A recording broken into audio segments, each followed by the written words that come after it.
You gonna be situated over there, Jay? Are you done yet? I'm good. You got the big collar that is hitting the microphone. You see that? No, I'm serious. Go ahead, get that mic right in front of your mouth. We had some technical issues. We're ironing them out.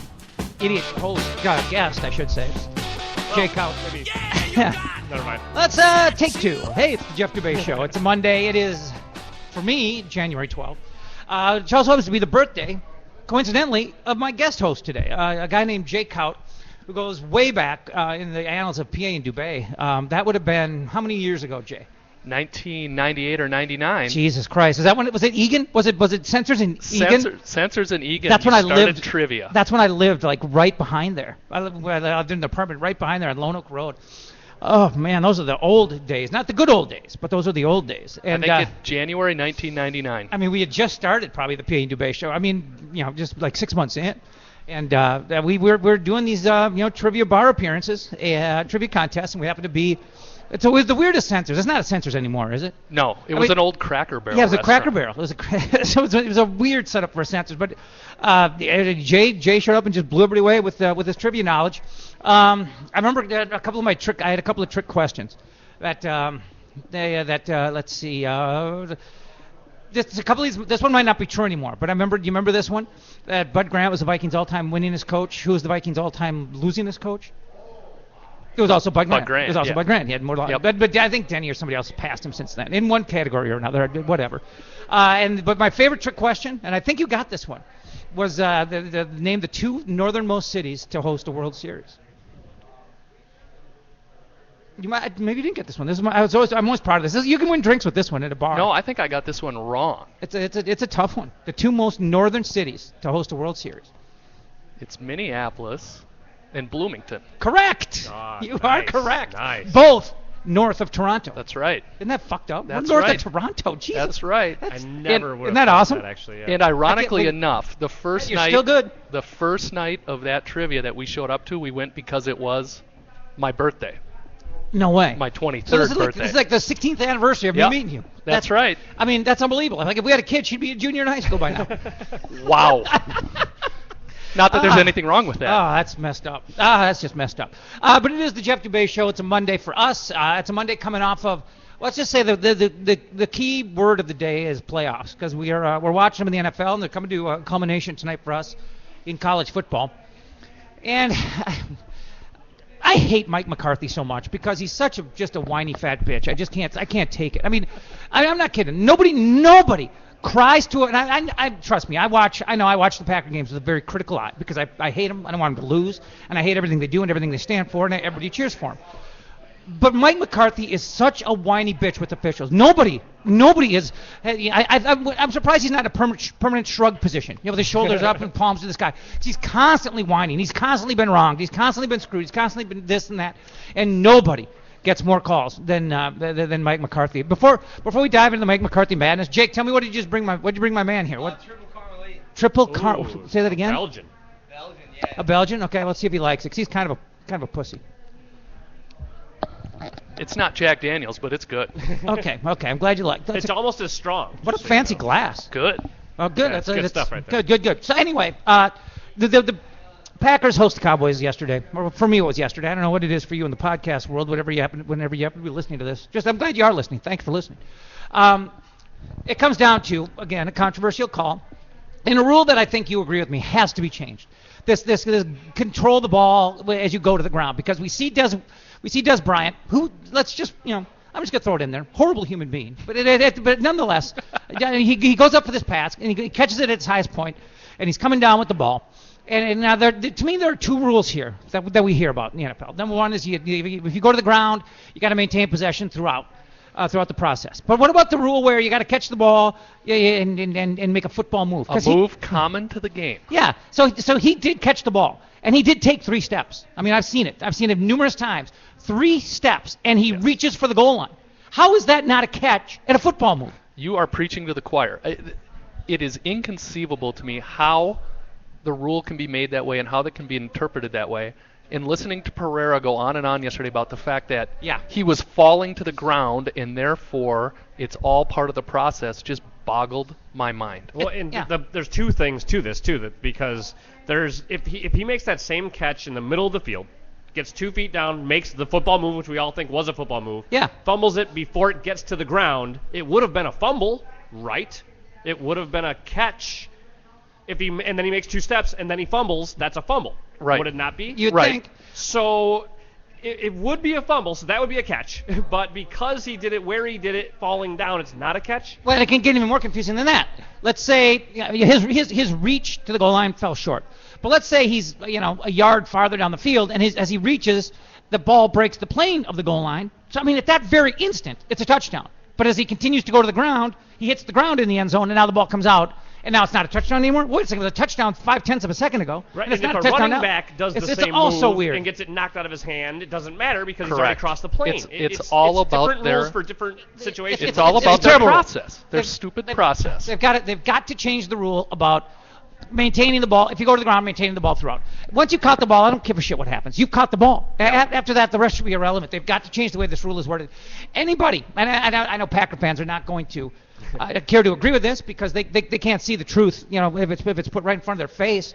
But the bottom line is anybody who knows football, anybody who's ever watched a game knows Des Bryant caught that ball. You know that's a catch, and you know he's reaching for the end zone. And then there's nobody who's ever watched a football game. I mean, I know if you're going to go to the letter of the law of this bullshit rule, I'm not, the referees on the field, by all accounts, made the right call. I mean, they've been backed up by every official, former, current, league office, whatever. They're all been backed up. That by the letter of the law, they called this right. But that's my point. That the letter of the law has changed the game. It's changed common sense. It's taken common sense away from us. Anybody who's ever watched a football game knows that was a catch. You know that's a catch. You know that's a touchdown. Well, and and there's here's just the other no thing, debate. Was there irrefutable evidence in the video, too? Because the call on the field was a catch. Correct. So how do you say that? Because we're all still talking about how many The steps ball did he take? moved. Was it a football move? Don't you Was think it the not? ball moved when he hit the ground? I thought it moved. Well, it popped It up and hit he the re-caught ground it. and he lost it. That's a different thing. But to me, it's still the debate is whether or not he caught it, made a football move, and because the thing is they're saying it's process. But if we say he caught it and made a football move, then process doesn't matter anymore, right? Well, that's what I thought. But I guess If that's they're saying he didn't make a football move is what I get. well, that's that was my whole point, though. Is it's the coming together of two rules, and which one takes precedence. And that's why I'm saying I don't think the video evidence says, oh, well, for sure it was this, so you go with that. I don't know how you reverse the call. And that's what I thought. I agree 100%, but that's what Pereira refuted yesterday and said you throw it all out the window when he's up, catching it, and falling to the ground. Because they say then the process has not yet been completed. Right. It's a bad rule. Terrible rule. And in my opinion, it was a bad interpretation of a bad rule. Yeah. It was a catch. And this is what I told you guys before the show. I will steal this from a friend of mine from college. He said a catch should be like the Supreme Court said about pornography. You know it when you see it. And I do. In both cases, and in all genres. Hey, by the way, this is the Jeff Dubay Show. We're live at All Devil's Advocate.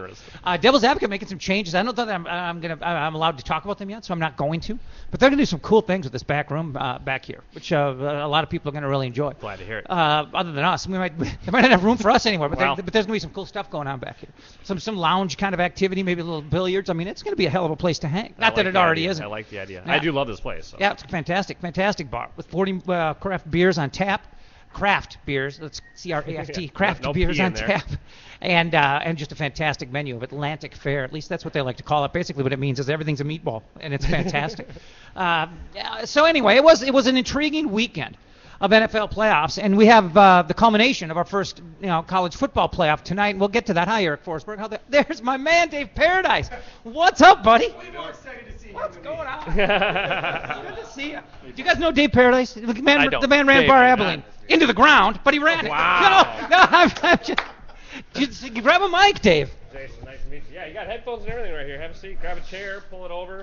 Dave, you know why Dave is cool? He let me cheat at Meat Sauce Trivia every week, and I give gift cards home on a weekly basis. And he never said a damn thing. He knew we were in the corner Googling. He didn't care. How you doing, Dave? Good. How are you doing? Good to see you. Tell me about the place you got opened up, because I know you're buddies with Forsberg. Yep. Who, the owner-operator here at Devil's Advocate. Now, you got a place opening up in St. Paul that's kind of a speakeasy kind of vibe, kind of a mafia kind of thing. Exactly. Sounds really cool. Let me let the folks hear about it. Absolutely. So we're going to do a place that's right off of East 7th Street. So if you're coming off 94 there on 7th, there's a Super America over right there at that building, right next door to the old Magic store. Okay. I always picture that picture of the Herb Brooks up there. That's the building. Yeah. That's the building we're going into. Very cool. And so, block it halfway from the new Saints Stadium. We're excited about that. but we're doing Prohibition theme. So back to the 1920s and 30s. That's awesome.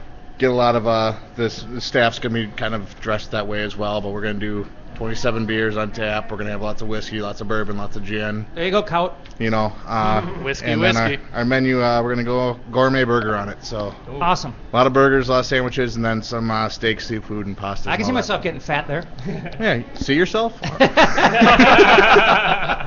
Oh man, now Wow. I met you. I remember meeting you at Bar Abilene. Yes. I was coming in for meat sauce trivia, which I cheated at and won. Thank you very much. But I remember thinking to myself, boy, this place has been here forever. It's just so old school compared to, I mean, it just, places in Uptown come and go. They do. But it's They a do. very trendy area. I'm thinking, God, how's this place lasted 10, 12 years, however long it's been, without a rooftop patio? And I think that finally, seriously, in all honesty, I think that's what got you finally. Well, that and the fact that 16 years for a restaurant without 16, doing wow. 16 and not changing anything on the inside or concept-wise. 16 years for a restaurant's a lifetime, especially in that area. Yeah, it really is. I mean, the average restaurant makes it 5 years. Right. And if you're not changing yourself little by little, you're going to fade away. And especially in the Uptown area where, I mean, look at what came in there, the Boneyard. They lasted 7-8 months. Yeah. And they're done. Yeah, it's crazy. And they got What the a killer business. How are you going to make it in St. Paul? You scared a little bit? You can't go in not being scared. Yeah. I got in this business at a young age. My dad's been doing it for 40 years. He's coming in kind of just being my little guru. But I went into this business going, I want to have my own place. Mm-hmm. I don't want to work for people my whole life. Sure. So when I die, I want to say, hey, I did it. And I either made it or I didn't, but at least I did it. Sure. No, that's awesome. That's the main thing. That's awesome. You want to stick around and talk some football with us? You're a football guy? You can talk for a little bit, yeah. All right. This is Jay. Jay, that's Dave. Hi, Jason. Dave. Everybody, there's Jason. Everybody know everybody now? We're good. Are we all We're right? good. We're all good? We're good. You notice how excited he was to stick around? Hey, how do you? I know that. Well, I got my girlfriend at the bar. Oh, I got to go to work, okay. so. Well, I'm sorry. Well, No, it's okay. At any time you can duck out, and I know how whipped you are because I see it on I am. Facebook. I am whipped. I mean, it's Well, I'll kick my coverage. Well, something well, something the she's- Vikings well, she's- can't do. She's female, so I mean, and that. Well, I mean, no, but it's like fairly new, isn't it? Still, like within the year. Oh, we're at the year point. At the year point. Yeah. Okay. Yeah. Okay. We're at I stalked you. we're at the Chicago game that you were at. Which game? The Wild versus Chicago. Oh, that's right. I saw. You made the board and so did I. Yes. That was our 1-year date. I didn't make the board. Yeah, you did. I did? Oh Really? yeah, I was laughing at you. I did. I didn't know I made the board. Yeah, you made the board. Really? Oh yeah. I think it was like the start of the third period. You made the board. I had no idea. Oh yeah. Wow. Or Lindsay would have gone nuts because that's all she wanted to be on the board. Well, that's what They same with Aubrey. That's why I did it. The people in front of us got on kiss cam. Okay. I mean, I told her she was lucky because I would have denied her in front of 18,000. I would have sent her. Said I would have sent you begging. But that's neither here nor there. But anyway, yeah. So then you guys have already been to Paris, haven't you? We went to Paris in October. Okay. Yeah. I didn't think that was a faked photograph of you in front No, of it wasn't. the It Eiffel wasn't. Tower. It was legit. It was legit. Dude, you're a romantic. I mean, you've I been with a am. girl less than a year. Yeah, I gotta believe you're scraping to put it together because you're trying to open a place. Yeah. And then you're whisking her off to Paris. You are whipped. I had the nice severance pay from Abilene. Oh, good. So. Is that sarcasm? Is that No, it's sarcasm? not. They treated everybody really well. Was it? How come I can never taste of the NFL guy? Why can't I ever think of his Wayne name? Kostrowski. Kostrowski. Was he still the owner there? No, he left the year before as Okay. managing partner. He's a hell of a guy. I like Wayne. I love those guys. I love Wayne. Him I and miss- Mark are great. Yeah, I miss Wayne. I miss the whole We're gonna Taste the NFL. We're gonna do a lot of stuff with Taste the NFL That's with awesome. Pauline's too. so. Awesome. Well, rope me into that because I I will. love it. Oh, absolutely. I've always had a good time at that event. Yeah. But anyway, we're bitching about the Packers. So anyway, are you a Packer fan? I'm not. The girlfriend is. Jesus Christ. I know. But maybe you haven't outkicked her. Yeah, thank you. Maybe that's maybe you haven't outkicked any coverage. That's what brought it back down. Yeah. But did you see the catch? I did. Yeah. What do you think? Here's the deal. It's in the rule book, so that's the NFL's fault. Yes, it is. You're So, dead right. You just summed up our 5 minute that's conversation what right it is. I mean, it's a rule. It's a rule. Guess what? They're going to go back in the off season. It won't be a rule next year. Hey, by the way, I know this is backtracking, and you probably said it, and I wasn't listening. What's the name of your new place? Pauline's. Pauline's. Yep. And what's the reason for that? The reason for that is That's your girlfriend's name and you're whipped? No, I'm just kidding. No, it's a good story. bet Dave it- Brooks is actually the owner of the building. Yeah. That's Herb Brooks' little brother. Sure. And their mother was a flapper back in the 20s. Really? And so he asked me, hey, I always wanted to name a restaurant after my mother. Will you do it? That's cool. So he's got pictures of her from back in the days with her flapper uniforms. So that's why we're naming it Pauline. That's awesome. Oh, that's cool. That's very cool. That's very cool. Well, I mean, do you want to go back to your gal? I don't want to get you in trouble. I got a couple minutes. Okay, good. She'll come back here and yell at me anyway. Good. Did you ever play football? I mean, you got the football bill. I did. I played at Drake University. Did you really? Yeah. Huh. I'm guessing you didn't run the relays. No, I didn't. I drank at the relays. That's cool. Where'd you go to high school? Where are you from? I went to Eastview. Okay. So, Okay. right in Apple Valley. Yeah, no, I'm familiar with it. That's I didn't know you were that young. I mean, Eastview hasn't been around that long. Yeah, Eastview's not that. He's young. I'm only 29. Really? Because you look like you're a kid. I look like hell. So, hey, what are you looking at for an opening, by the way? Hopefully by May. And that's a shooting date. You know, if it's June, July, hey, it's June, July. Where That's awesome. I'm not going to open until I feel comfortable with the staff, with the menu, with everything. So Sure. You know, we're gonna do it right. Well, if you want to bounce, you can't put anybody out the door. I'll be your man. A bouncer, I'll get kicked out by the As patron. long as you bring people in the door, that's all that matters. We'll do our best. There you go. So anyway, the Packers is a really intriguing week, I thought, for playoffs. A lot of interesting stuff happened. I mean, Dallas played way better than I expected. I thought they'd go up there and wilt because Romo's a pussy, and I've got no faith in Romo. He's somebody he's not a big game guy, but he made a little bit of a believer out of me. And the Rodgers cap was a bigger deal than I thought it was going in. Well, and I think that let's talk about the catch. Even if he makes a catch, they score a touchdown. Rodgers still has three and a half minutes to go down the field. But I think Dallas, and this is getting ignored too much, lost that game at the end of the first half. That was a complete train wreck. You have 3rd and 1. Romo calls an audible, drops a snap, throws an incompletion. Then 4th and 1. Just go for it. Yeah. Instead of trying a 45-yard field goal, go for it. Mm-hmm. They get a penalty. Now it's a 50-yard field goal. The guy misses twice. Green Bay turns around, kicks a field goal. All of a sudden it's 14-10 you're right. going in the half. I thought Garrett really pulled a Jerry Kill playing not to lose. We can get into that later. Yeah. Just go for it. Look at what Baltimore did to New England on the road. They kept going for it. They kept the pressure on. Try and win the game. Yeah. There's something about momentum and confidence, too, when you do that. I mean, that shows that you do think, hey, guys, I know you can get this 1 yard, go out there and get it. And that sparks your team a bit. And when you puss out like that ruins it. It does take more balls to do it in a playoff scenario. Yes. I think it takes no guts to do it in a bowl game scenario. Correct. When you are in a one-game, winner-take-all trophy kind of a game, which is what a bowl game is, or winner-take whatever, I mean, you're not playing to advance. To me, you go balls to the wall. You go into it the way Gary Pinkel did. I'm going to fake punt an onside kick. What the hell? I mean, we're not playing next week no matter what, so why the hell not? Well, that's totally different than trusting your team to get it on 3rd and 1 and 4th and 1. And granted, Romo called an audible on 3rd and 1 and dropped the snap. He was yelling, kill, kill, kill, kill, kill. But you got DeMarco Murray. Go for it. Yeah, I'm with you. And they were winning at the line of scrimmage, too, by the way. Yes. I mean, I thought they wanted the line of scrimmage all day long. And to be honest with you, they might have, top to bottom, a better roster than Green Bay. I mean, Green Bay's still got a very sketchy defense.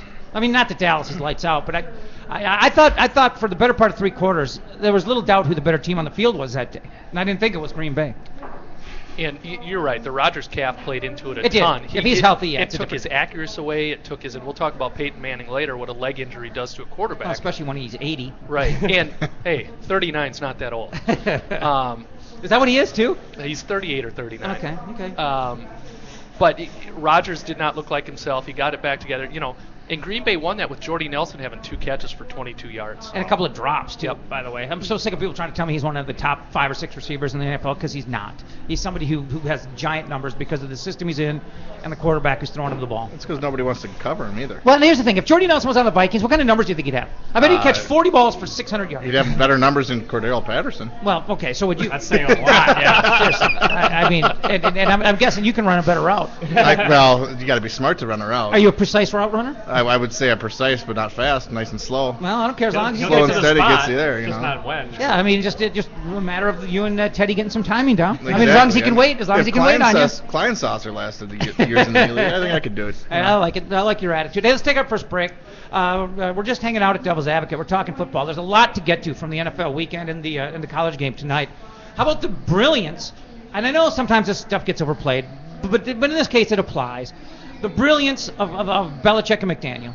Is it McDaniel or McDaniels? It's McDaniels. It's McDaniels. Okay. Yeah. I mean, when you basically, they've played a lot of football over the years. You know, and when I say that, I just mean, this country, this nation. There's been a lot of football played over the last century or so in this country.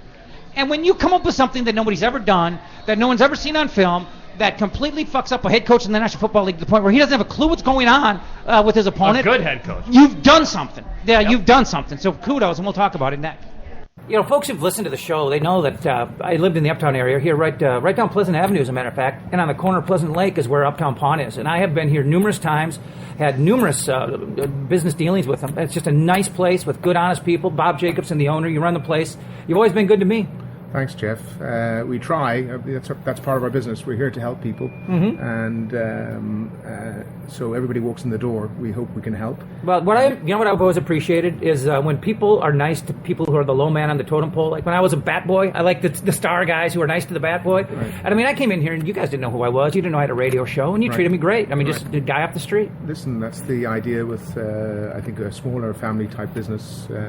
Somebody walks in the door, we don't want to let them see everybody gets treated the same way, and we hope that's the case. And we don't want to see them leave without. We try our very best. It's really easy. It's easy. It's low pressure. Good, honest people. Right on the corner of Lake Street and Pleasant Avenue. You guys got to check out Uptown Pond. Hey everybody, Rusty Gatenby here. So you think you've got a bad commute? Michael Francis is a Minnesota father raising his family in Orono, but he works in California, Hollywood, California. You know, aside from the freeze-thaw cycle, which can be weekly in the winter, it is well-coordinated calendar planning. Michael is a top executive at DreamWorks. His boss is Steven Spielberg. Wear Creative Cocktail. I happen to be wearing a vintage gown, long gown. So is Michael. Yeah, that's right. Together with his wife, Britt Kyla Francis, they have helped organize a one-of-a-kind charity event at the Mall of America Sunday night. The Golden Globes, I think, of all the award shows, is always the most fun to attend because it has got great energy and it's lively and often champagne-fueled. That's right, they're bringing the Golden Globe experience to you, and it's all to benefit St. Jude Children's Research Hospital. Our daughter was treated there for brain cancer 6 years ago. The most remarkable thing about the hospital is that it's a research center, so in real time they share all of their research and protocols with every other hospital. It might be cold outside, but Sunday night at the Red Carpet for Hope, the Radisson Blu Hotel will be a Hollywood hot spot. In addition to the dinner and watching the show, where there'll be a few special moments within the show for our guests. It's a one-of-a-kind Golden Globe event. Check out the Red Carpet for Hope. For more information, check out the Rusty Gatenby Review.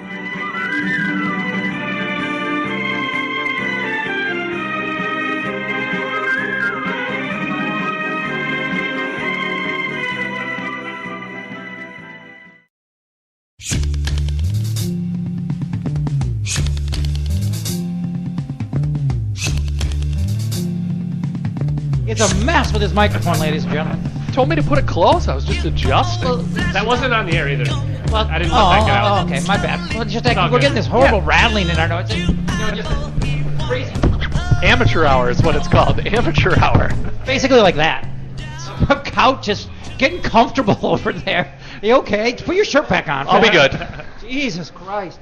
It's the Jeff Dubay Show. Jay Kautt, Jason McGovern. We're talking football. We're talking playoffs. And I tell you what, I know that people use the word genius too freely when it comes to, somebody coming up with a nice game plan or being, somebody who can, neutralize some great passing attacker or something by his defensive genius or this or that. But you don't get to this stage. I mean, when you're in the National Football League playoffs, you're going against a coach who's won a Super Bowl ring. You're going against a team that's known for, defensive brilliance. I mean, you don't all of a sudden come up with something that nobody's ever done or ever seen, just out of nowhere. I mean, and they did, and it was brilliant. I mean, to have 4 offensive linemen in a game, and then have a running back who declares himself ineligible, so basically he becomes a de facto lineman, which But allows he's out wide. which allows that He's in a allows slot. that allows the left tackle, who is in essence a tight end, to go up for a pass. I mean, that's basically what we're talking about here, Well, correct? it made the It was- tight end the left tackle. It was right? wacky, yeah. It was bizarre. It was bizarre. It was wacky. It was cool. And they did actually. it 4 times, and it worked 3 times Yeah. out of the 4. It was just. Well, to the point where Harbaugh got the penalty just so he Yes. could talk to the ref about it. Like, just be like, holy shit, I'll take the 15 yards. Stop letting them do this. Yes. It was. Were you? Well, okay, let's backtrack. The first time you saw it, I mean, well, kudos to the network for picking it up, because I mean, it's a pretty subtle little move when the running back goes over and declares himself ineligible, and then they picked it up on the network right away and described it perfectly. I believe Collinsworth. Correct? Yes, it was Collinsworth. I mean, and I still think, even though he's become a little bit of a butt kisser, I still think he's as sharp an analyst as there is in the game. That does go over the loudspeaker, though, right? They have to announce that every time that happens, don't they? I thought they said they were doing that. I thought the referee was supposed to do that or whatever. Yeah, the referee announces eligible, ineligible, or they make the signal where looks like they're brushing their jersey, indicating and pointing who's eligible, who's ineligible. Okay. So how does you would think that'd be enough to alert a team that something's going on? I mean, I guess Harbaugh must have known, but maybe he's not willing to spend a timeout every time he sees it. Right. And I don't know how. I guess if you're not willing to burn a timeout every time you see it, and if it's in the second half, I don't blame you. But if you're not willing to burn a timeout, then what are your choices? I mean, just to get torched by the play? I mean, it does put you in a horrible spot. And that's why it was brilliant, and that's why it was genius. And he actually picked it up. He's buddies with Saban, and Saban ran it against LSU in overtime this year a couple of different times. And that's courtesy of Lane Kiffin. Who everyone, But I mean, Kiffin is a heck of an offensive. Great offensive coordinator, bad head coach. Yeah. That's a whole nother and an podcast. asshole, another bad person. But anyway. And so he pulled one over on Harbaugh, and Harbaugh was worse after the game and the next day whining about it because it's completely legal, and you just got outfoxed and outclassed. Speaking about Fox, we should mention too that just before we took the air, John Fox was let go by the Denver Broncos. Yes, that's. I've always thought he's one of the. I don't say elite coaches. He's never won it all, but I thought he did a great job at Carolina.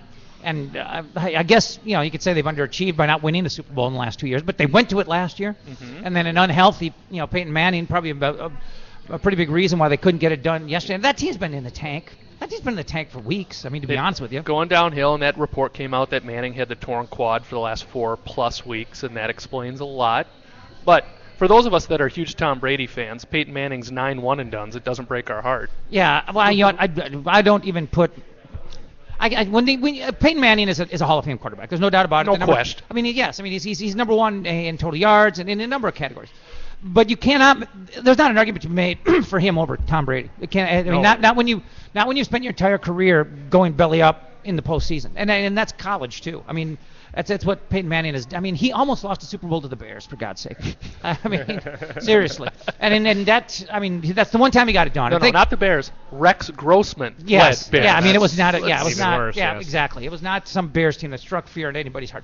But thank God he got it done once, because he has gone belly up in the postseason. He and Brett Favre, for all their greatness, awful postseason quarterbacks. You could never not put Peyton in the Hall of Fame if he hadn't won the Super Bowl, right? No, he still would be. Yeah, Frank Tarkenton's in, for God's sake. Yeah. Marino, Jim Kelly's Marino's in. better, but, I mean, a lot of guys get there without the ring. But, I mean... Is he in your top 5? Yes. Top 5, yes. But Brady and Montana, I think, are clear of the pack. Let me rephrase that. Montana's clear of the pack, and Brady's the next step down. And after that, then you can start talking about, Reno, the Mannings, Elwood. Yeah, Brady's in his 8th AFC Championship game this weekend. That's outrageous. The only reason I put him behind Montana is he's not only lost 2 Super Bowls. He's lost 2 Super Bowls to Eli Manning. He's lost 2 Super Bowls to Eli Manning. He's lost 2 Super Bowls to a significant underdog. He lost as a 16-0 team. Yes. I mean, those are things that it almost trumps losing or winning as a 14-point dog. I'm telling, seriously, yeah. I mean, but those are the kinds of things. I'd like to say Montana not only did not happen to him, but in all fairness, the AFC sucked back then, and he went through some soft teams. And there wasn't free agency like there is now. I mean, they had a roster that did not turn over and was phenomenally put together and unbelievably coached. And you're right, the AFC was a train wreck. I know. When I look back at these, they were doing some feature on The Drive and Elway taking his team down the field. And I think to myself, how bad were those Cleveland Browns teams? Like, they couldn't get through Denver. Right. I mean, a Denver team that couldn't compete in the Super Bowl. Right. And, they were supposed to have respect for this poor Cleveland team that just got, edged out by Denver in, heartbreaking fashion. Well, if they're any good, they would have beaten Denver because Denver sucked. I mean, the AFC was dog shit.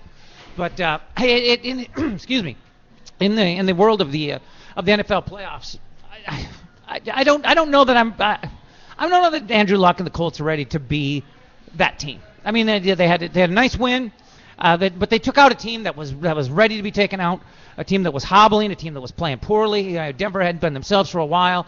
Peyton Manning looks like he has Down syndrome. Oh, no, but he does. The bottom line here is, I don't know that Andrew. I was really hoping for another Manning Brady. I mean, I thought one more great go around, but. I don't think Luck's ready for the stage. I could be dead wrong, but I don't think he's ready for the stage he's about to take. Luck is very, very good. He still turns it over too much.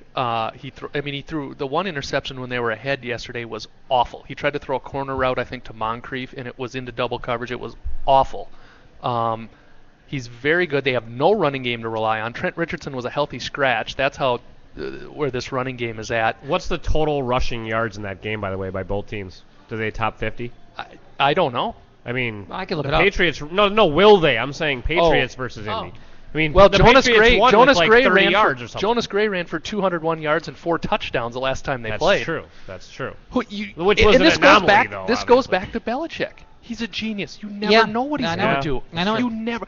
What is going to be the game plan this week? Last time they ran, what was that? Week 11, Week 12, Week 10. Whatever. They ran. Jonas Gray ran for 201 yards, 4 touchdowns. Was late for a meeting the next week, and you didn't hear from him the rest of the year. And as much as I can't stand him, Gronkowski is impossible to cover. Correct. I mean, he's Game breaker. An impossible matchup for anybody. He's too big. He's too strong. He can run. He's impossible. I mean, he's an idiot. And the only reason I don't completely write him off as a complete jackass is because he's better than their other tight end option who's out killing people. So, I mean, when you look at the big picture, Gronkowski wasn't an idiot. Yeah, you know what? He's not killing Porn anybody. stars or murderers, which take your pick. And you look at it, and I just think New England has too much experience. They have the better coaching. They have Brady.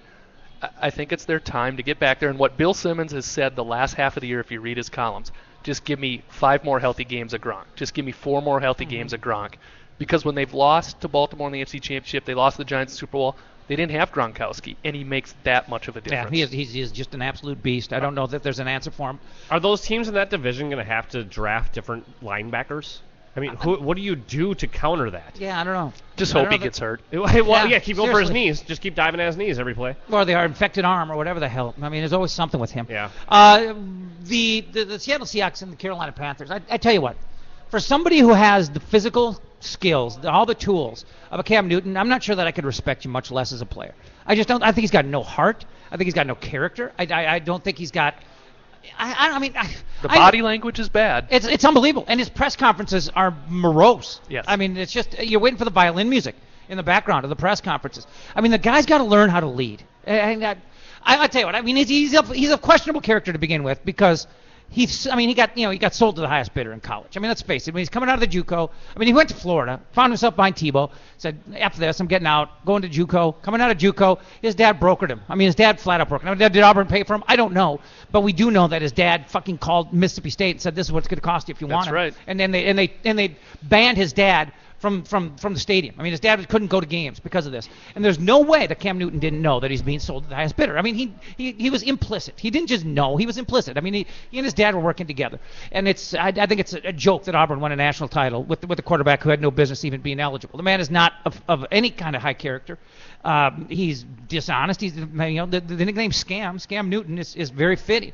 But he's got so much physical talent. He shows you these flashes where he can. I mean, even in college he was a pretty polished passer. He wasn't just an athlete running around making plays. I mean, he's got every skill you'd want, but he's just not the kind of guy you need leading a National Football League team. I don't think. And especially in Seattle against that crowd, against that defense. Yeah. And what drives me insane, and let's get off Cam Newton for a second, go to Russell Wilson. Yeah. The national media and their love for this guy, and it's not because he went to Wisconsin. It's not. He's an average NFL quarterback you think by so? any Wow. measure. You think so? When you look at it statistically, QBR, QB rating, all that stuff, he adds the element of the run. There's rumors that Seattle's going to sign him to the highest contract ever for a quarterback. Go ahead and ruin your salary cap doing that. That's fine by me. But he's the opposite of what Jeff just said, though. He's that leader. Charismatic, absolutely. He's the other part, the character that you need in a quarterback, and he has skill. He's maybe I agree with you. He's not the top talent in the league, but you add that skill with that character, you win Super Bowl. There's too many times I look at it, and he's 10 of 17 for 140 yards, and he's relying on that defense and that running game. Yeah. And at his size, you're not going to be able to rely on that mobility for the duration of a career. So I think it'd be very interesting if a smart organization who managed their salary cap very well decides to sign him to the largest contract for quarterback ever. You don't need to have all-star numbers as a quarterback with a defense like that, though, right? Like I agree. And they can run it, and they can run it too. And you're not playing from behind. I don't disagree. Everyone talking about him being elite drives me a little insane. What he does that impresses me is he extends plays, and he's got junk for receivers. Well, he extends plays with his eyes down the field. Well, that's what I'm talking about. I mean, his receivers were both undrafted free agents, by the way. I mean, the starting tandem of receivers. And what he does is the way he has such a feel in the pocket. He has such a sense for where the heat's coming from, how much time he's got, which direction it's coming from, being able to roll away from it, and just finding just little dead spots in the backfield where he can get to and wait for somebody to come open. Because it's impossible to cover somebody once a quarterback starts to break free. And he's not looking to take off down the field, although, I mean, he can. And he'll bust off some long ones. I just think that what he has is the most important element for any quarterback, and that's just a feel for the game. For the game. But what makes Montana and Brady the two best ever is that they know how to attack a defense better than anybody I've ever seen. Montana was a genius. He'd stand at the line of scrimmage, and I mean, granted, he had every weapon at his disposal. Rice and Taylor, and Dwight Clark, and I mean, still got to know where the coverage is, though. Still got to be able to read the defense. Still got to be very smart. Yeah, he also had Roger Craig and Tom Rathman and a great line. But yeah, I mean, he was brilliant. I mean, he would know exactly, like Jason just said, exactly where to go with it, exactly the best way to attack. He could unflappable in the pocket, and I think Russell Wilson has a great feel for the game. I'm not saying he's Montana, but I mean he is somebody who absolutely understands every element of their offense and has a feel for his receivers and where they're going to be. And if I can roll out of the pocket and buy a little time that this guy's going to break for you, he's going to do this or that. I mean, I think he's got just a tremendous football IQ. I'd be curious to see what he does or would do in a game where he's asked to do more from a passing standpoint. And I agree that his weapons are not, I mean, the Harvin thing didn't work. Yeah. They drafted Paul Richardson this year in the second round from Colorado. He did all right. They needed Golden Tate. He's out now with the ACL. They had Golden Tate. But Pete Carroll's smart. He's not going to design or Bevel smart together. They're not going to design and craft a game plan that is unnecessary for them. Right. I would just be curious to see what Wilson would do in a situation where he has to pass. Well, to go back and forward, because that's next week's game, but I mean, the reason Rodgers in Green Bay would have won by 2 touchdowns yesterday if Rodgers could do what you just said that Russell Wilson does. Because Rodgers is the best at knowing how much time he has and reading the defense and all that, but the thing that makes him better than Manning and Brady is that he can also be mobile and still make the play extend and do kind of like a Roethlisberger without being as big. But now with that leg and another week to heal, that's not enough. I mean, he said it's going to take a couple of months. He's a completely different quarterback when he's limited to the pocket, and I think the difference in that game is Russell Wilson because he will be able to be mobile. And, Jeff, like you, I don't like the Packers, but I think unlike you, I can respect them a little bit. I don't like McCarthy. Right. But I respect the heck out of Aaron Rodgers. Oh, God, so do And I. as much so as I I respect him, I don't see them going in there, especially with that calf, and coming out winning that game. I agree. I think Rodgers is the best quarterback in the game today. I mean, in all honesty, Brady is still fantastic, but I mean, Rodgers at the top of his game. Brady's 37. The play he made on the first touchdown yesterday was unbelievable. I mean, he was about to take off, and I don't think people realize how difficult it is to time that throw when you were running straight forward. Yes. I mean, it was he gunned it. It was just a laser. Yep. And then you could see as soon as he released it, he was hopping on one leg. Yep. I mean, it was pretty impressive. Yes. But that play normally is a run for a first down, slide, and start over. Yeah, or maybe he might go head first for the end zone, for the goal line. Well, that's true. I can really see Christian Ponder making that play. Never. Okay, sorry. Yeah, you're not going to get that one. Get away with that one on this. Sorry. So I mean, we can look at it a little bit next week then.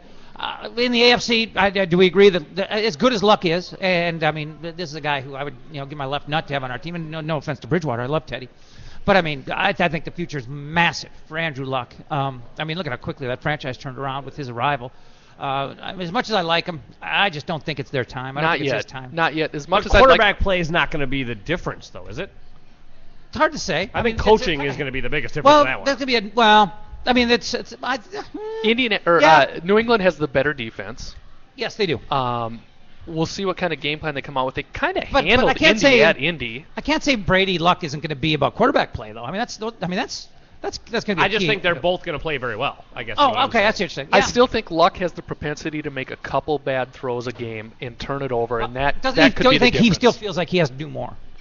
Brady understands the game. He understands what's asked of him, what's necessary from him. I think Luck goes out there, thinking I've got to do a little bit more. But they're starting to surround him with better. You got T.Y. Hilton, you got Hakeem Nicks, you got Dante Moncrief, you got Reggie Wayne, you got Dwayne Allen, you got Kobe Fleener. There's 6 guys that are decent targets to throw it to. So he probably has as good or better from a receiving standpoint supporting cast than Brady does. Brady's never had. And he's never Gronk and Edelman. But Gronk is an exception. But I think the Patriots. I think their market should be New England Patriots, getting more out of middle-sized white guys than anybody in the league since 19. And after watching that game, how good of a Patriot would Steve Smith have been? Oh yeah. If he would have gone to New England, Or Colt Beasley. Colt Beasley he'd be perfect. He'd fit right in there with how did Wes Welker not stay there? He's perfect, but they got rid of him at the right time because he's done. Yeah, he is. But I haven't seen more 5'9" white guys be a factor since I went to the Wild game last week. It's unbelievable. Or watch a Duke basketball game. It's just insane what they get out of white wide receivers in New England. So if anybody ever doubts the offensive genius of Bill Belichick or Josh McDaniels, you don't even have to think about the bizarre, wacky formations they came up with last week. It's just Julian Edelman. Just the fact that they get run out of Julian Edelman. Any of these guys, it's shocking. I guess we should all just stop and tip a hat to the pioneer of it all, Wayne Corbett. He started it all back in the day, and recently had his number retired by the Jets. So, you got to tip of the hat to the pioneers. But okay, so next week, Green Bay, Seattle. My whole deal with this was I thought it was intriguing in the final week of the season that it came down to week 17 to find out who was going to be the number 1 seed in the NFC, because you've got the 2 most difficult places to go in and probably win in the playoffs, Seattle and Green Bay. And I just felt at the time, and I still do, that whoever got the home field and the number 1 seed was going to go. And that was with a healthy Rodgers, right? Yeah. And I don't think Seattle was going to go into Green Bay and win, and I don't think Green Bay is going to go to Seattle and win. Nope. And as much as I'd like to try and find an upset in this mix, and what were they, 7 and 7.5 were the opening numbers, I just see both favorites going. I see both 1 seeds going. It's going to be chalky. Yeah, I'm with you. And I thought that's how it looked when the playoffs started. I didn't see. Of course, I didn't take into account just how broken down Manning and the Broncos were. As a Patriots fan, admittedly, I've been a Patriots fan since I was a tiny little kid because I liked to pat the Patriot logo, and I stuck with it through the Rod Rust years, the 1-15. Baltimore scared the living hell out of me because of what they had done in the previous playoff games up there. Yeah. They should have won all 3 of them, to be honest. Well, this is a tough game. And that might have been their toughest test in the NFC because in the playoffs, Joe Flacco turns into Joe Montana, and it's inexplicable. Well, you know what? I don't know how you come back from 14 twice. I really don't. Yeah. It was 14-0. They tied it at 14. Then it went to 28-14. That's when I said, okay, you can't do it twice. I didn't think they had it in them twice, and they did it. It was amazing. The character of a champion. But yeah, I think you're right. It does look a little chalky down the stretch. But you know what? We got to talk some college football playoff because we've got the first national championship game of the new playoff format. It's for us. It's tonight. Again, this is a podcast. I know when you're listening, maybe this is ancient history, but we're going to talk a little Ohio State, Oregon after this final break. Hi, I'm Terry Daniel, and I've been a voice actor in Minneapolis for over 2 decades now. How often are you getting compliments on your voice? Now is the time to do something about it. If you're interested in getting into voiceovers, please contact me via my website at universalvoicetalent.com. Okay, last year, 2013, I lived just down the road, Pleasant Avenue, just a few blocks here from Uptown Pond, which is right on the corner of Lake and Pleasant. And, there are a couple of times, you just try to get to that next payday, maybe a couple of bucks short. If you've got some items, jewelry, diamonds, electronics, you come down here and they give you a fair price for it, and then you come back a week later, 2 weeks later, whatever, you get it back at a real reasonable price. So we're very competitive, we hope, on different angles, in different ends and different articles. Computers, electronics, TVs, jewelry.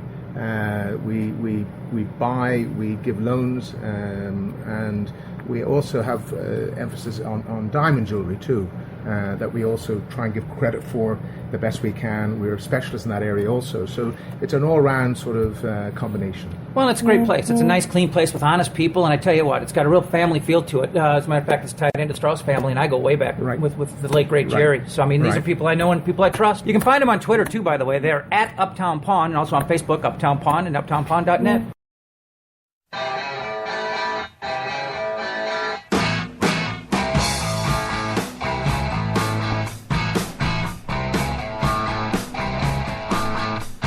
Final segment.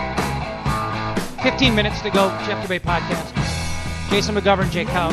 We are live at Devil's. Well, live. Here I go again with live. It's a fucking podcast. I don't know if it's live. We are at Devil's Advocate, downtown Minneapolis. Come check them out.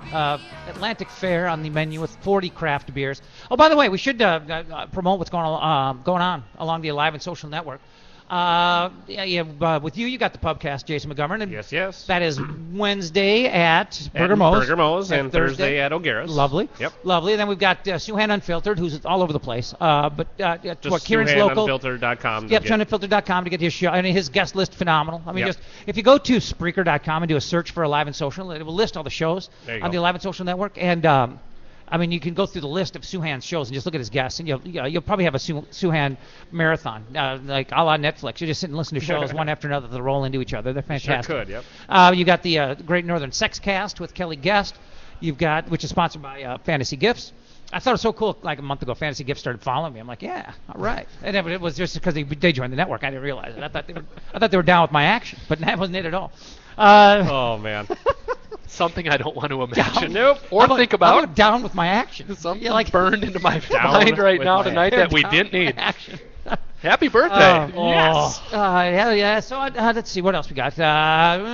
Rusty Gatenby review. We've got the Wednesday night Last Ride Band music showcase, Shamrocks. You got Friday night live band Croaky at O'Gara's. Went again last Friday. It was awesome. I think that's I might be leaving 1 or 12, but that's a better plug than you're going to get on any other show. So I've done my duty. But as I mentioned, we're here at Devil's Advocate. We'll be at Burger Mo's on Wednesday for a Wild Wednesday. That's going really well so far. The Wild season. I mean Wild Wednesday. Really well. So Wild Wednesday's fun. a raging success, but the season is I was not at the shit. Saturday game. I'll obviously talk about that on Wild Wednesday. but Everything's a mess. Jesus. I mean, they're just a train wreck, and it's not going to change. Gross. I mean, it's over. I mean, I kept thinking that there's It's absolutely done. yeah, they're It's over. over. They're done. Yeah, there's no fight in them. There's just absolutely nothing left. But we have a big night tonight. Again, for us tonight. I don't know what it is for you, but it is the college football national championship playoff game, whatever. What do they call it? Does it have a name? What are they calling it? The college football playoff. It's a championship Game. All right, well, whatever. Yeah, whatever. So tonight it is, and it's in Dallas. It's in AT&T Stadium, home of the Cowboys. I like the fact, and I'm with you. I'm not a Big Ten at all cost guy. I have an impossible time cheering for Wisconsin ever. I mean, I cheer for Wisconsin to lose. I've said this before. If it was Wisconsin versus Al Qaeda, I would cheer against Wisconsin. How about Notre Dame? Wisconsin versus the Taliban. Wisconsin versus Notre Dame. I'd still cheer for Notre Dame. There's nothing in the world that can make me cheer for Wisconsin. Just not a thing. Agreed, by the way. Seconded, agreed, motion passed. Yeah, I mean, I'm pretty much the same with Iowa, but not quite as bitter. That's softened for me for some reason. But I mean, Ohio State. I mean, I hate a lot of teams in the Big Ten just because they've kept us down for so long, and I'm not a fan of Ohio State by any means. But I'd like to see them win tonight. I'd like to see a little Big Ten pride. I cannot disagree. I'd like to. Sorry, Ted Schwetzler. No shout out to your Ducks, bud. It's not and for me, it's not a Big Ten at all costs by any means. But I think that Urban Meyer and Nick Saban are the two best coaches in America, and I think Urban might be inching ahead of them with what he's done with this team and this program. I heard the stat today. He's coached 13 years and lost 26 games total. That's unbelievable. Wow. And to have your third string, now it's an embarrassment of riches. What's going on here? Wow. Speaking about embarrassment. What happened there? That's called the end of a keg, ladies and gentlemen. I wish people could see it. It's a pint glass. That is 2/3 foam and 1/3 beer. Thanks. That's a lot of head. That's a It good head. stopped Just me like midstream a Jeff Dubay talking weekend. Ohio State quarterback. That thing's got more head than a Jeff Dubay vacation. But what's it? No, it's good. Thanks, man. He'll finish that. So Ohio State. Get him a straw. That's the only way to get to the actual beer. Don't go down. We got time. Embarrassment of riches at quarterback. An embarrassment of riches at quarterback. And when you look at, and I love college football, and you go Braxton Miller to J.T. Barrett to Cardale Jones. Yep. Each one of them's a better passer than the previous one. And how about J.T. Barrett running through our secondary? Yeah. I mean, just and he faster looks than pudgy. any of our defensive back. He looks pudgy and he's gone. It's and insane. then you bring in Cardale Jones, who's a taller, bigger Dante Culpepper and what does he with do? giant hands and just can fire it. And what does he do? He puts a 59 on Wisconsin and then goes down to the Deep South and takes out Alabama. Down 21-6. Yes. In the Sugar Bowl. Yes. He looks lost. He looks lost. I thought that game was going to get out of hand. And turns right around and they win that game. And let's not pretend for a minute, Ohio. They've recruited as well as anybody in the country. They have as much speed as any SEC team. Do they have as much speed as Oregon? I don't know. We'll find out tonight. But the combination of talent and coaching, I think, tips the scales towards Ohio State tonight. In addition, Oregon's missing 2 of their top receivers, their starting tight end, and an All-American cornerback.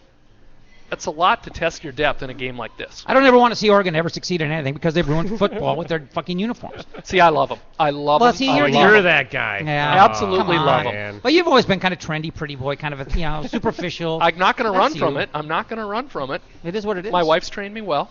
It is what it is. So what is it you like about it? About the uniforms? Yeah, they're not silver. Why'd they ever have a silver helmet?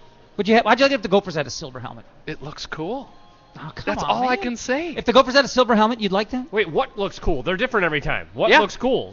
So like, every time they're cool? When There's they never played, a bad one? When they played Wisconsin in that Rose Bowl and came out with those liquid metal helmets with those uniforms, and DeAnthony Thomas is going 91 yards and can't be touched, But it's great. I was cheering for him. I mean, don't get me wrong. Yeah, absolutely. I'm sorry, I'm a sucker. I like them. Because Oregon, been the younger generation. Because Oregon has no tradition. They had none. That's true. That's why it would maybe offend me as a Gopher. Like, the last thing I want to see us do is come out in all black uniforms or some... that basketball game. Yeah, the basketball disgusting. game. That's some that crap disgusting. like that. Yeah. That was just for the blackout, right? Right, That but was still, we why should they be did that. having a No, blackout. We're not a black. We don't have black jerseys. Right? Let's not talk about Gopher No, basketball. that's I true. like. Yeah, I'm sorry. I way like to bring the show uniforms. down. Yeah. I mean, when I uniforms. contacted Jay about doing the show today, the first thing he asked me is, what are we going to talk about? And his first option was the fact that we suck at everything. And we do. Yeah. We do. There's no hope. I thought we'd maybe get to that at some point, but it's not worth it. It's not. It's so depressing. I yeah, mean, my it's life's not bad worth enough as it is. Well, and we're used to having negativity in this town, but Jesus, it is bad bad right now. Yeah, it's beyond. It's just beyond. So I will there's take no escape Ohio in State sports. tonight. I think Urban Meyer's... You think they'll win? You mean to win the okay. game, I thought you just not cover the 6. Okay. If I was in Vegas, money line, give me Ohio State. I think they win the game. I think Urban Meyer is a better coach, and I think they will find a way to slow Oregon down, and I think they win by 7 to 10 points. Don't you think the I'm not sure. I'm not going to sit here and speculate about a man's health problems, about how real they are or not, but I have to believe a big reason why he got the hell out of Florida when he did. You knew Aaron Hernandez was a murderer? Aaron Hernandez and Percy Harvin. I think the same team. And the Pouncey twins. Yeah, yes. I think there just comes a point where you're like, I don't like how shit goes down in the South. I'm getting the fuck out of here. It's got to be a little more sane in Columbus. And what a dichotomy to have Tim Tebow, yes. Jesus himself, leading the team. I know. And it's unbelievable. Everybody else. It's unbelievable. Yeah. It makes me think that if you want to go back in time and you go to like a Charles Johnson, who was the quarterback at USC at Oklahoma, that sold guns and coke out of his dorm room. I mean, the guy who was Buster Rhymes, former Vikings correct, return man. Correct. Charles Johnson, I believe, was the successor to Jamel Holloway. Mm-hmm. Now, if you put him, if you take that gangster and put him on that Florida team, that whole team might wind up in prison. I mean, right? Instead of Tebow. Yes, Tebow might have honestly kept that entire thing afloat. That's probably Tebow's greatest accomplishment. Well, that and the fact that I'm sure there's no, the Gainesville police force, I'm sure, is kind of a fraud. I mean, I'm sure when they pick up Aaron Hernandez, they're staggering down the street, blood stained clothes at 3 a.m. on a Friday. They drive him home. If there's no body, literally attached to him. Maybe they knew how connected Aaron was at the time. Well, maybe. I mean, it's just you get a guy like Aaron Hernandez, who's a stone cold killer. I mean, he's not a bad guy. He's a fucking horrible guy. Yes. He's a stone cold murderer. Absolutely. And you think to yourself, well, how did this guy never get in any trouble? Well, he was in Gainesville, and right. I'm not kidding about this shit. When the left tackle Billy Joe Bubba from fucking Alabama gets pulled over, drunk driving in Tuscaloosa, they don't take him to jail. They fucking drive him home. Hey, Billy Joe, I guess who I got in my cab? He's a guy from Alabama. Take offensive tackle, man.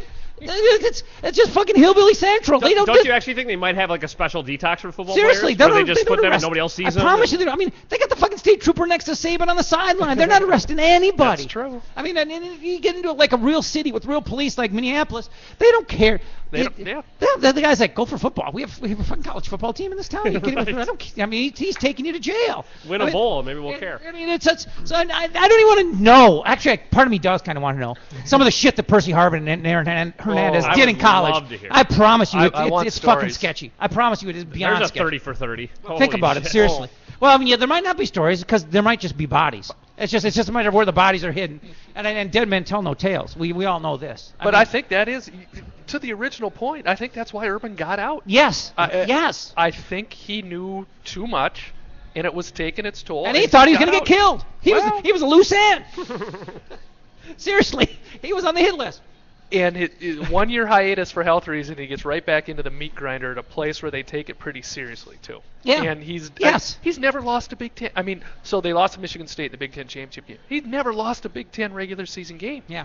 And he took over a team that was 6-7 or 7-6. I tell you what, for the folks, and I have all the respect in the world for Jim Harbaugh, but for all the folks in Michigan who think that we're going to be fine now, it's not that easy. It's going to take them longer. Yes, because I don't think that success is so guaranteed in that program anymore. People want to believe it is, but there's not as much talent coming out of Detroit as there once was. There's not as much talent coming out of the places where Bo Schembechler got his guys from.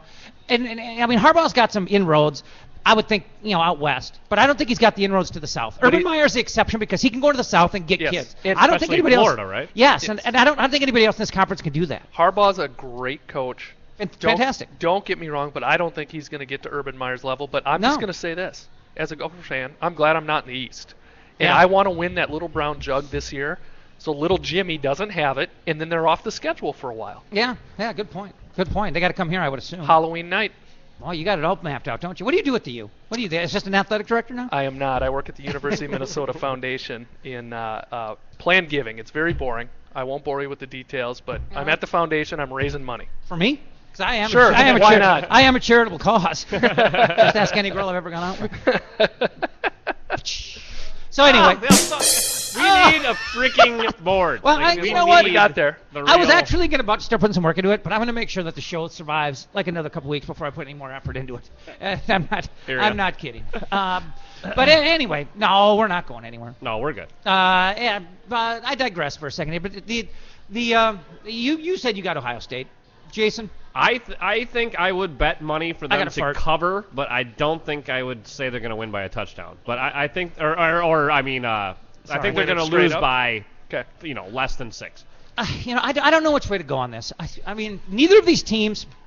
Well, let me rephrase it. Well, yeah, you know what? Neither of these teams have shown me their best this time. These programs this time of the year. I mean, these are two teams that I think generally. Have come up soft this time of the year when they've had opportunities. Which is also why they wouldn't be in this position, right? But Urban Meyer hasn't been in this position at this program. School. I mean, I can't help but remember back to, Trestle's team, that came up soft against LSU in the Sugar Bowl, things like that. But somehow beat the greatest Miami team you've ever. Well, because they got bullshit passing interference. Right. I mean, it was god awful. Yes. But anyway, I'm gonna put all the past Ohio State failures aside because this is a different beast with Urban Meyer. I think you're right. I can't believe I'm supporting. That's right. I can't believe I'm backing the worst quarterback. In a situation like this, it's easy to take the better quarterback. Yes. And by a mile. He's a Heisman Trophy winner. Leaps and bounds. And it's not that just he's won the Heisman Trophy. He has 2 interceptions. Yeah, that's the guy does not turn the ball over. He's poised. As good as Ohio State's defensive line is, I don't think they can rattle them. I just think what that Ohio State offense has done, combined with the defensive line, is going to be enough to get it done and win, possibly going away. Look at they put up 300 and how many yards in the first half against Alabama last week. Yeah. And Wisconsin had a good defense against not a good schedule, but my goodness, they eviscerated them. Yeah, they did. They did. Well, hey, by the way, so happy birthday. Thank you. You're 39th. How many 39s have you had? This is the first one. Is it really? The first yes. one, Benny? Yeah, well, I'll age gracefully. Yeah, well, you are so far. You still look like you're 25 years old. Perfect. You still look like you did that day we met at Egan Sensors when you rocked PA Dubay's trivia contest. What kind of prizes did you win that night? Do you remember? A whole bunch of stuff from Sam Adams. Yeah, because that's when I was the Sam Adams guy. Yeah, and I was fucking living like I large. Said, it was my 23rd birthday. I don't was remember. Jen Wegner there? Jen Wegner must have been there. She's not Jen Wegner anymore, but she was back then. I don't remember the Sam Adams girl. Oh, she's fantastic. I don't. Because then I came back. Short hair. You had the weekly. Short hair what? You had the 4 weekly winners come back for a grand championship. Yeah.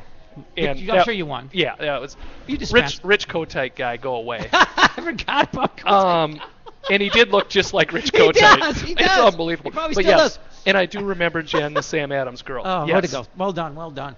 Ah, Sam Adams. They used to just roll up to my car and just put cases in the back. By the way, I still have the backpack. It's my workout bag to go to the gym. Wow, that's a durable. 16 years that's later. That's a durable bar giveaway. Because some of that bar giveaway right. stuff can be a little shoddy from time to time. Yes. Nope, this backpack has survived. Sam Adams. Hats off to Sam Adams. Well, that's going to do it for the Jeff Dubay Show from Devil's Advocate. We'll be back tomorrow. Not positive that we'll be here tomorrow. We'll be wherever you are. Well, yeah. That's all that There will be a show, and you can find it at the same place you always do: iTunes, iHeart, Spreaker.com, JeffDubay.com. I mean, there's a myriad of options. I'm starting to lean more towards the Spreaker option because our show's better produced on Spreaker. Have you noticed that? It's got the liners and stuff. Yeah. Give us a pick. It's a little fancy. Give us a pick for tonight. I think it's Oregon's time. I think it's Mariota's time. I don't know that you can beat the senior. Or is he a senior? I thought it might just be a junior, but whatever. He's going to go out. He's going to go out on top and hit in the NFL. And everybody thinks Philadelphia's going to do whatever they have to position themselves from the first round. We'll see. Will there be a reunion? We'll find out tomorrow. Terry Daniel, our biggest download, if I'm not mistaken, in the history of the show. Terry Daniel, our biggest download guest. Nice. And he will be on the show again tomorrow. Bring him back for some momentum. Thanks, Jake. Thank you. That's it.